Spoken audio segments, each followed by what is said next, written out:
Shalom, selamat pagi saudara yang dikasihi Tuhan. Kiranya berkat, damai sejahtera dan sukacita dari Tuhan Yesus Kristus senantiasa menyertai saudara sekalian. Sebelum kita mendengarkan firman Tuhan dan renungan, marilah kita berdoa. Tuhan Allah Bapa yang baik, kami sungguh bersyukur atas kebaikan dan kemurahan-Mu, karena Engkau Tuhan yang selalu melindungi dan memberikan pertolongan dalam kehidupan kami.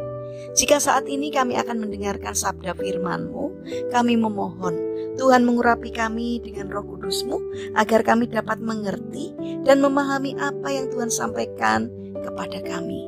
Dan biarlah firman-Mu selalu membimbing kami di dalam kami menjalani kehidupan ini. Terima kasih Tuhan. Di dalam nama Tuhan Yesus Kristus kami berdoa. Amin. Saudara yang dikasihi Tuhan, bacaan firman Tuhan saat ini diambil dari TB2 Injil Lukas pasal 19 ayat 8. Demikianlah sabda Tuhan. Namun Zakeus berdiri dan berkata kepada Tuhan, "Tuhan, lihatlah, setengah dari milikku akan kuberikan kepada orang miskin, dan sekiranya ada sesuatu yang kuperas dari seseorang, akan kukembalikan 4 kali lipat." Tema renungan saat ini adalah garage sale.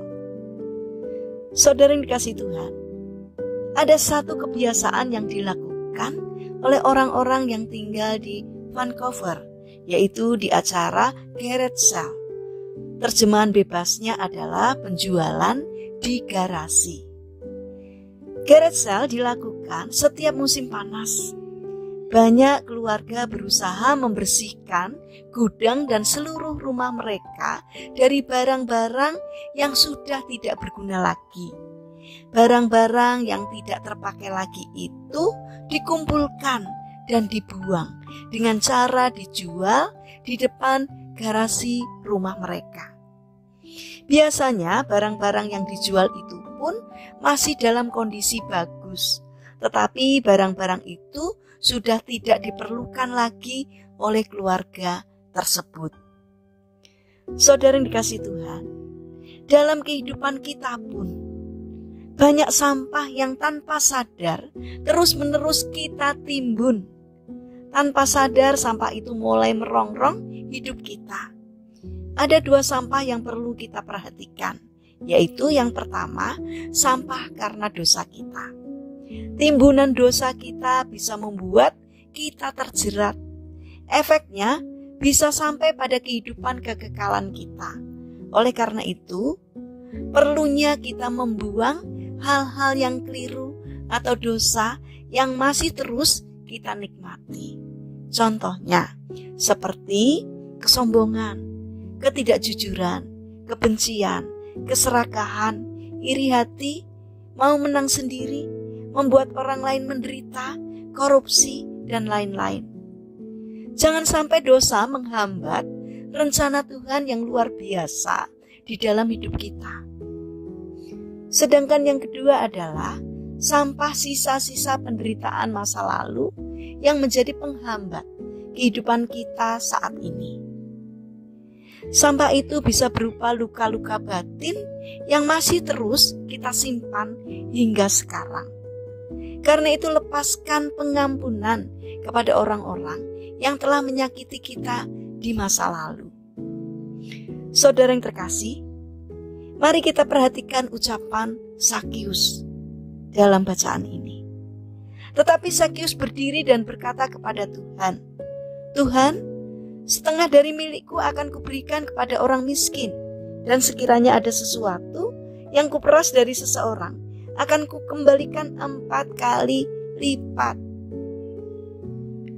Perjumpaan Zakeus dengan Yesus telah mengubah Zakeus untuk mulai membersihkan hidupnya dari sampah-sampah kehidupan. Zakeus dikenal sebagai pemungut cukai yang sangat mungkin melakukan pemerasan. Itulah sampah dosa masa lalu Zakeus. Zakeus mau membuang sampah dosa tersebut. Apa buktinya kalau Zakeus membuang sampah dosanya? Zakeus membuktikan dengan memberikan setengah dari hartanya untuk orang miskin dan mengembalikan 4 kali lipat kepada orang yang telah diperasnya. Bagaimanakah dengan contoh sampah penderitaan di masa lalu? Untuk hal ini mari kita perhatikan kehidupan Yusuf yang tidak mendendam kepada kakak-kakaknya, ataupun Daud yang menolak mendendam kepada Saul yang telah menimbulkan penderitaan dalam hidupnya. Itulah sampah-sampah yang harus kita bersihkan dari diri kita. Mari kita mulai membersihkan sampah-sampah di dalam hidup kita. Mari kita membereskan hidup kita. Dengan demikian kita akan mengalami kelegaan dan hidup menjadi berkenan di mata Tuhan. Mari kita berdoa. Tuhan Yesus yang baik, kami ingin membersihkan sampah-sampah di dalam hidup kami. Tolonglah kami ya Tuhan untuk menyadari setiap sampah yang masih ada di dalam diri kami, dan berilah kemauan pada kami untuk membersihkannya. Bapa yang baik, saat ini kami mendoakan bagi mereka yang mengalami permasalahan dan kesulitan hidup. Kiranya mereka tidak menyerah, melainkan bangkit berjuang untuk mengatasinya. Karena kami percaya bahwa Tuhan berkenan hadir untuk menolong mereka.